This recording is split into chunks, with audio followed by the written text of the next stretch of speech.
গাড়িতে একটা প্রবলেম দেখা দিচ্ছে যে সকালবেলা তো তোমাদেরকে বলেছিলাম যে আমার হাওয়া ছিল না, হাওয়াটা দিলাম 0-0 হয়ে গেছে। এখনও চেক করলাম, আমার দেখছি মাইলেজ একদম ড্রপ হয়ে গেছে, মানে মাইলেজ যা নয় তাই দিয়ে দিচ্ছে। লিক চেক করছে বাট লিক দেখাচ্ছে না, বাট গাড়ির হাওয়া একদম 0-0 হয়ে যাচ্ছে। এখানে যে আমার যা পরিস্থিতি, এখানে 100 কিলোমিটার ছাড়া এখানে মনে হয় 30-40 কিলোমিটার হয়তো যাবে।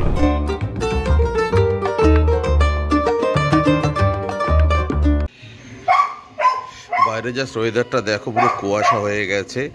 আর একটু বেশি কুয়াশা ছিল, এখন একটু কম আছে। এখন ঘুরতে সময় হচ্ছে সকাল 8টা।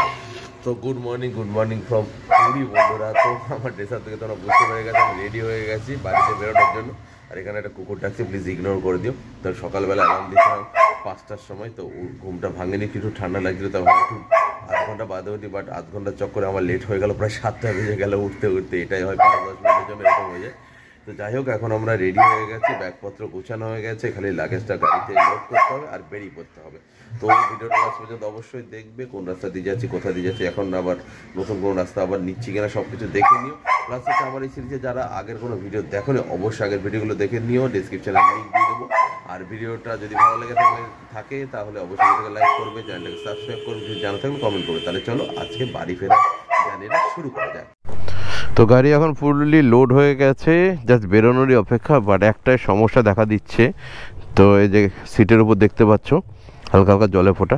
তো হালকা হালকা কয়েক পশলা বৃষ্টি পড়ছে, দেখো গাড়ির উপরে পড়েছে। আর ওই ফাঁক দিয়ে হালকা করে একটু সূর্য দেখা যাচ্ছে, বাট পুরোপুরি তোমার অন্ধকার হয়ে যাচ্ছে, মানে অন্ধকার না, মেঘলা হয়ে আছে। তো যাই হোক, দেখা যাক। আজকে প্রেডিকশানে দেখাচ্ছিল বৃষ্টিও হবে। চলো ভগবানের নাম করে বেরিয়ে পড়া যাক, দেখা যাক কী হবে। রাস্তাতে তো বেরিয়ে পড়ি।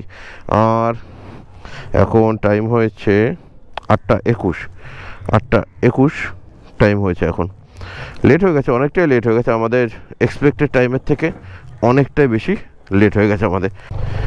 এখনও সকাল সকাল সি বিচে অনেক লোকজন চলেও এসেছে, কারণ সকালবেলার দিকে সবাই আসে মাছ ধরা দেখে। এই দেখো সমুদ্রটা কীরকম লাগছে, পুরো মেঘলা ওয়েদারের জন্য, কুয়াশার জন্য কিচ্ছু দেখা যাচ্ছে না। এই 3-4 দিন যে আমরা যে কদিন ছিলাম এখানে, সে কদিন পুরোটাই এরকম কুয়াশা করে কেটে গেল। বা সকালে অনেকে ওই দূর পর্যন্ত গেছে। এই পাশের বীজটা অনেকটা নিচের দিকে, আর এই পাশের বীজগুলো বালিটা অনেকটা উঁচুতে, সমুদ্রটা অনেকটা নিচে। তো এখানে অনেক দূর মানুষ হেঁটে চলে গেছে। ওখানে কিছু দোকানপাট নেই, মানুষ এমনি হাঁটতে যাচ্ছে। আর এটা হচ্ছে নতুন রোড, যেটা মেরিন ড্রাইভ রোডের মতো এটা লাগছে। এই পাশ দিয়ে নতুন রোড হয়ে ওই পাশ দিয়ে মন্দিরে ঢোকা যাচ্ছে। আর এখন সে বৃষ্টি আবার স্টার্ট হয়ে গেল। তো চলো এই যে দেখে নিলাম লাস্টবারের মতো, বেরিয়ে পড়ি। আর এরপরে সমুদ্র পাবো না দেখতে। আগের বার যাওয়ার সময় তোমাদেরকে অন্ধকারের মধ্যে বাস স্ট্যান্ডটা দেখিয়েছিলাম। বাস স্ট্যান্ডে যা দেখো, মালতী পাতাপুর বাস স্ট্যান্ডের নাম। আর কত বড় হিউজ সাইজের বাস স্ট্যান্ড, জাস্ট দেখো। আমি তোমাদেরকে আগেও বলেছিলাম যে উড়িষ্যা মেনলি বাসের কানেক্টিভিটিতেই চলে, ট্রেন কানেক্টিভিটি, লোকাল ট্রেন আমাদের ওয়েস্ট বেঙ্গলের মতো অতটা উড়িষ্যাতে নেই। সেই কারণে উড়িষ্যার রোড কন্ডিশন এতটা বেটার। দেখো বিহারও এরকম চলে, বাসের উপরে ভরসা, বাট বিহারের রোড কন্ডিশনটাও এতটা ভালো বেটার নেই। বাট উড়িষ্যাতে হেভি। তুমি যত মানে ভেতরে যত দূরে যাও না কেন, মেন টাউন থেকে, ভুবনেশ্বর থেকে বলো মেন টাউন, সেইখানেও একদম পুরো চাকাচাক রোদ দেখতে পারবা। যেতে যেতে এখানে একটু টায়ার প্রেশার চেক করতে দাঁড়ালাম, কারণ আগের দিন কী সমস্যাটা হয়েছিল, পুরো 0 হয়ে গেছে, হাওয়ার মানে প্রেশারই উঠছিল না। তো এই পেছনের জায়গাটাতে লিক আছে, 40 দিয়ে দিয়েছিলাম হাওয়া, তারপরেও এখন দেখছি 30 হয়েছে। তো দাদা এখন চেক করছে কোথায় লিক আছে না আছে। সামনেরটাতে তো বেড়ে গেছে, সামনের টায়ার ঠিক আছে, তো পেছনটা লিক হয়েছে, পেছনটা অনেক সমস্যা দেখা দিচ্ছে, খালি বেরিয়ে যাচ্ছে। তো যাই হোক দেখে নি লিক আছে কিনা, কেন হাওয়া বেরোচ্ছে। এখন আছি ভুবনেশ্বর থেকে 18 কিলোমিটার মতো আগে। আর এখানটাতে যা রাস্তার কন্ডিশন দেখছি, যে এখানটাতে একটু আগে বৃষ্টি বাদলা হয়েছে, রাস্তার মধ্যে জল পড়ে থাকছে। আর এখন আমরা পৌঁছে গেছি পিপলিতে। দেখো এখানে লেখা আছে আই লাভ পিপলি। তো পিপলি হচ্ছে তোমার এমন একটা জায়গা, যারা ভুবনেশ্বর থেকে আসতে চাইছো, কোনারকের দিকে আর পুরীর দিকে যেতে চাইছো, তো পিপলি এমন একটা জায়গা যেখান থেকে একটা রাস্তা কোনারকের দিকে চলে যাবে, আর এই রাস্তা সোজা চলে গেলেই তোমরা পুরী চলে যেতে পারবে। তো পিপলি একটা জংশন হিসাব করে তোমরা ধরতে পারো। সেই পয়েন্টে চলে এসেছিলাম যেখান থেকে বাঁ দিকে চলে গেলে যেতে হতো ভুবনেশ্বরের দিকে, ওই জায়গাটায়। আর ডান দিকে চলে গেলে যেতে হতো ভুবনেশ্বর, আর বাঁ দিকে চলে গেলে যেতে হতো পুরী। এখন আমরা সেখানে চলে এসেছি এবং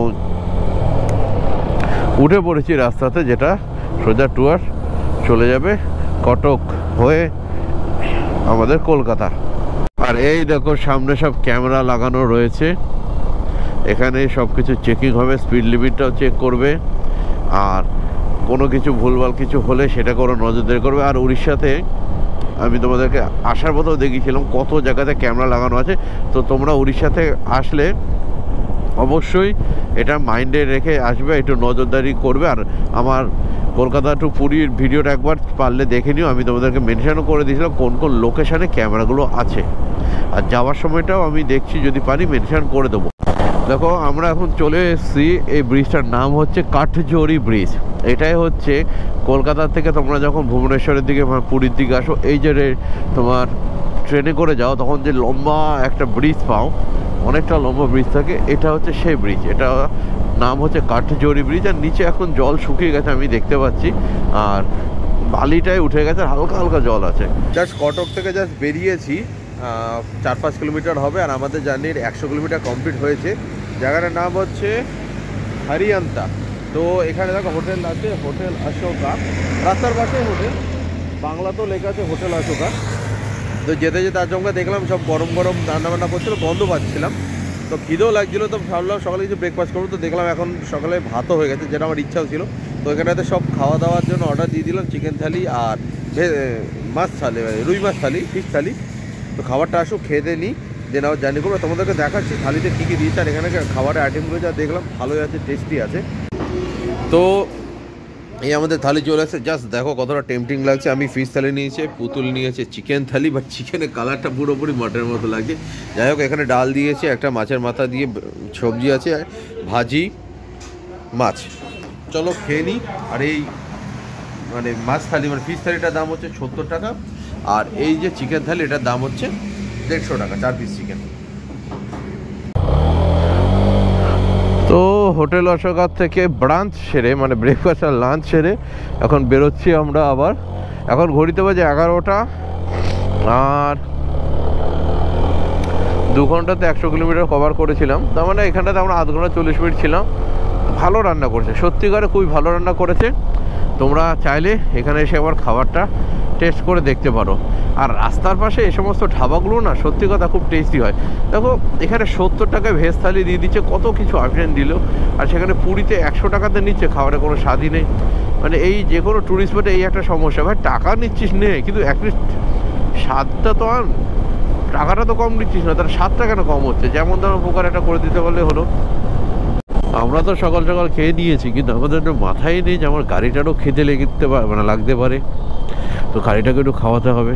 তো কিছুক্ষণ বাদে গাড়ি আমাদের জানার দিয়ে দিল যে তারও খিদে লেগে গেছে, তাকে খাওয়াতে হবে, আর গাড়ি রিজার্ভে পড়ে গেছে। তো চলো তেল ভরে নিই, যতক্ষণ উড়িষ্যাতে আছি একেবারে ভরে নিই, দাম কম আছে তেলে। ফুল কার নয়, ফুল।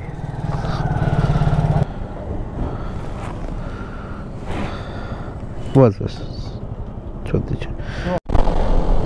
1042 টাকা তেল ভরলাম, আর তেল গেল 10.05 লিটার। ফুল ট্যাঙ্কি করে নিলাম, আরও যেত, আরও 1 লিটার মতো তেল চলে যেত, আরামসে চলে যেত। তো আমি বললাম না, একটু খালি রেখে গাড়িটা মানে ট্যাঙ্কিটা একটু খালি রেখে চালানো ভালো। দেখো এই গাড়িটাতে করে বালি দিয়ে যাচ্ছে, মানে নদীর থেকে মানে ডাইরেক্ট তুলে বালিটা গাড়িতে চাপিয়েছে। কত জল চুইয়ে চুইয়ে পড়ছে, কতটা জল চুইয়েছে, সারাটা রাস্তা ভিজাতে ভিজাতে চলে যাচ্ছে বালি। ঘড়িতে বাজে এখন 12:30, আর আমরা অলমোস্ট 4 ঘন্টা, হ্যাঁ অলমোস্ট না 4 ঘন্টার মতোই আমরা জার্নি করে ফেলেছি। আর এখন আমরা চলেছি ভদ্রক, দেখো লেখা আছে ওয়েলকাম টু ভদ্রক মিউনিসিপ্যালিটি। আর আমরা 185 কিলোমিটার মতো জার্নি করেছি। 2 ঘন্টাতে এর আগে 100 কিলোমিটার জার্নি করেছিলাম, আর এখন আর 1 ঘন্টাতে 85 কিলোমিটার। তো ফাইনালি আমাদের এই জার্নি 1000 কিলোমিটার কমপ্লিট হয়ে গেল এই পুরী রাইডের।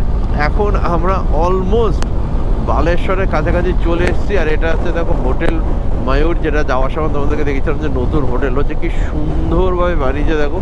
কিন্তু আমি এটা বুঝতে পারছি না শহর থেকে এতটা আউটস্কার্টে হোটেল বানানোর কি মানে, কি লাভ, কি বেনিফিট, যায় না। যাই হোক, এর পরবর্তীতে যদি তোমরা এখানে যাতায়াত করো, এনএইচের পাশে যদি হোটেল খোঁজো, তো এই সমস্ত হোটেলগুলো তৈরি হচ্ছে, যেগুলো পরবর্তীতে এই দেখো, কথা বলতে বলতে তো খেয়ালই করে নিয়ে দেখো কি হয়ে গেছে, পুরো লরিটাই উল্টে পড়ে গেছে ওইদিকে। আরে বাবারে বাবারে, যা তা অবস্থা, যা তা। দেখো এই লরিটাই পুরো উল্টে পড়ে গেছে। এটা হচ্ছে গ্যাসের লরি, ইন্ডিয়ান গ্যাসের লরি। পুরো ওই পাশ থেকে মনে হয় এসে এই পাশে পড়ে গেছে, যাচ্ছিল ওইদিকে, উল্টে এইদিকে পড়ে গেছে পুরো। এই যে জায়গাটা দেখতে পাচ্ছ, এই সব জায়গাতে মানে আসা মানেই তুমি বুঝে নাও যে তুমি বালেশ্বরে পৌঁছে গেছো, কারণ ভদ্রক পার হয়ে গেছে। কারণ বালেশ্বরের ভেতরে রাস্তাটাই সবথেকে খারাপ আমি এই প্যাচে পেয়েছি, তাছাড়া অন্য কোথাও এত খারাপ আমি পাইনি। এই যে টোল গেটটা দেখতে পাচ্ছ, বালেশ্বর ঢোকার আগে মনে হবে, তো ন্যাচারালি টোল গেট কি হয়, টোলের যেখান থেকে এন্ট্রি হয় তার পাশের থেকে বেরোনোর রাস্তাটা থাকে, আর এটা অলমোস্ট 200-300 মিটার আগের থেকে ঢোকার রাস্তা, মানে আমাদের বাইকের পাসিং লেন এটা। আর যাওয়ার পথেও আমি এই ভেতরে ঢুকিয়ে দিয়েছিলাম, আবার ঘুরে যেতে হয়েছিল, এখন আসার পথেও সেম ঢুকিয়ে দিয়েছি। জলেশ্বর থেকে জাস্ট 30 কিলোমিটার আগে নদীটার ব্রিজটা, এখানে ব্রিজের উপর দাঁড়িয়ে পড়তে বাধ্য হলাম। দেখো এখানে কোন মেলা হচ্ছে, আর সবাই জলের মধ্যে নেমে কিছু একটা পুজো টুজো কিছু করছে, স্নান টান করছে, কিছু একটা পুজো ওখানে হচ্ছে। আর এখানে দেখো ব্রিজ, ওখানে নতুন মানে ব্রিজ তৈরি করা হচ্ছে, ট্রেন লাইনের ব্রিজ না তৈরি না আছে, ওখানে হয়তো মেরামতে কিছু হচ্ছে, কোন মাথায় মেশিনটা উঠিয়ে দিয়েছে, বাট এখানে কি হচ্ছে আমি বুঝতে পারছি না। ওখানটাতে সেই ছৌ নাচের মতো সেই নাচ হচ্ছে ওই ভেতরে জঙ্গলে, আদিবাসীদের যেরকম নাচটা সেরকম হচ্ছে, বাট ভালো লাগছে দেখতে, কোনো একটা সেলিব্রেশন হচ্ছে এখানে। তো আমরা পশ্চিমবঙ্গে ঢুকে গেছি, জাস্ট কিছুক্ষণ আগে বর্ডার ছিল, সেখানে চেকিং হচ্ছিল, আর বাঁদিকে ঢুকেই ইন্ডিয়ান অয়েলের পেট্রোল পাম্পও রয়েছে। তো এখান থেকে বেলদা দেখাচ্ছে 27 কিলোমিটার মতো, আর আমাদের বাড়ি ডিস্টেন্স হচ্ছে 276 কিলোমিটার, 6 ঘন্টা 3 মিনিট। আর মজার কথা কি জানো, মজার কথা হচ্ছে এখান থেকে দীঘা মাত্র 1 ঘন্টার ডিস্টেন্স।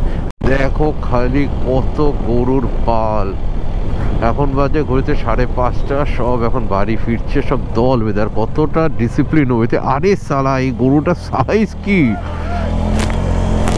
গরুটার সাইজটা দেখো, হিউজ সাইজ, হিউজ। আর এখানে দেখো ডিসিপ্লিন ওয়েতে সব গরুগুলো যাচ্ছিল, খালি এই বাসটার জন্য ছেলেটা মাঝখানে ঢুকে গেছে বলে এরা এদিকে চলে এসেছে, বাট এরা এক একটা ডিসিপ্লিন ওয়েতেই যাচ্ছে।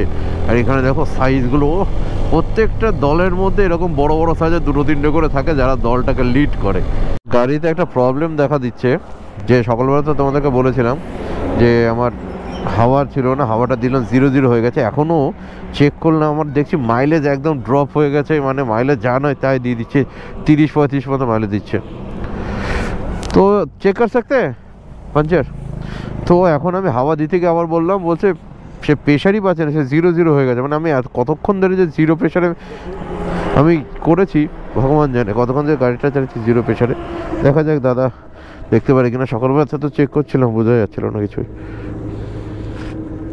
আমার গাড়িতে যে কি প্রবলেম হচ্ছে বুঝতে পারছি না, এরা চেক করছে যে লিক চেক করছে, বাট লিক দেখাচ্ছে না, বাট গাড়ির হাওয়া একদম 0-0 হয়ে যাচ্ছে। এই যে গাড়িটা এখন চালাচ্ছে, এখন একটু অন্যরকম ফিল হচ্ছে। আমি 10 লিটার তেল ভরেছিলাম, আমার গাড়ি মাইলেজ 40 করে দিচ্ছিল। তো আমি সেই ক্যালকুলেশন করে দেখেছি যে আমার 1320 কিলোমিটার মতো চলবে, মানে এখান থেকেও 100 কিলোমিটার যাবে। এখানে তোমার এখানে যে আমার যা পরিস্থিতি, এখানে 100 কিলোমিটার ছাড়ো, এখানে বড় যা 30-40 কিলোমিটার হয়তো যাবে। তো মানে আমার প্রায় অনেকটা করে মাইলেজ কমে যাচ্ছে। আমি ভাবছি কেন কমছে, কী ব্যাপার হচ্ছে। আমার গাড়ি হাওয়াটা চেক করি, ঠিক চেক করতে গিয়ে দেখি হ্যাঁ বলছে প্রেশারই উঠছে না, 0-0 হয়ে আছে। এদিকে ওরা লিক চেক করতে আসে, লিকও বেরোচ্ছে না। কী জ্বালাতন, আমাকে বাড়ি থেকে গাড়িটার চাকাটা খুলেই চেক করতে হবে যে কী হচ্ছে সমস্যাটা। তো ফাইনালি সন্ধ্যে 6:30টার সময় চলে এসেছি ধুলাগড় টোল প্লাজাতে। এই ধুলাগড় টোল প্লাজাতে চলে আসাতে মনে হচ্ছে যেন একদম বাড়ির কাছেই চলে এসেছি, কারণ আর বেশি না, আর মাত্র 100 কিলোমিটার জার্নি করতে হবে। বাট রাস্তাতে খুবই জ্যাম ছিল, খুবই পরিমাণ জ্যাম ছিল, তা নাহলে এখানে আমি আরও আধ ঘন্টা আগে চলে আসতাম। তো দেখা যাক, অসুবিধা নেই, আপাতত পার তো করলাম। এবার দেখো, এই দেখো, বলতে বলতে জ্যামের কথা বলতে বলতে দেখো জ্যাম লেগে গেল। যাই হোক, জ্যামটা পার করে এখন এগোতে হবে, দেন আমাকে দিল্লি রোডে ঢুকতে হবে। তো এখন আমরা কল্যাণী ভেতরে চলে এসেছি, আর এই দেখো বাঁদিকে এইমস হসপিটাল, মানে হসপিটাল না, nursing home, all India institute of medical science. বাহ, এইমসের সামনে দেখো এই সমস্ত সাইনবোর্ডেই আলোকিত হয়ে গেছে জায়গা।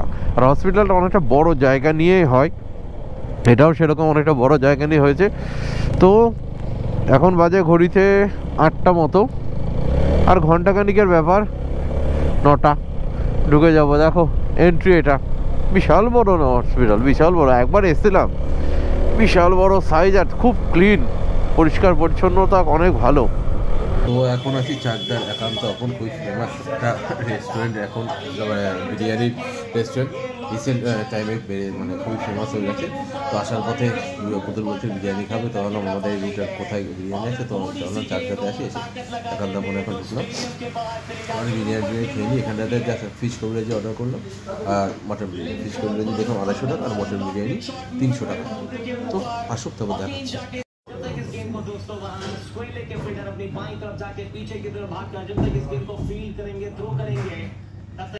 এই হচ্ছে একান্ত আপন, স্টেশনের পাশেই আছে, আর অপোজিটে বিসিডিএ বলে একটা বিল্ডিং আছে ওষুধের, তো ডাক্তারও বসে।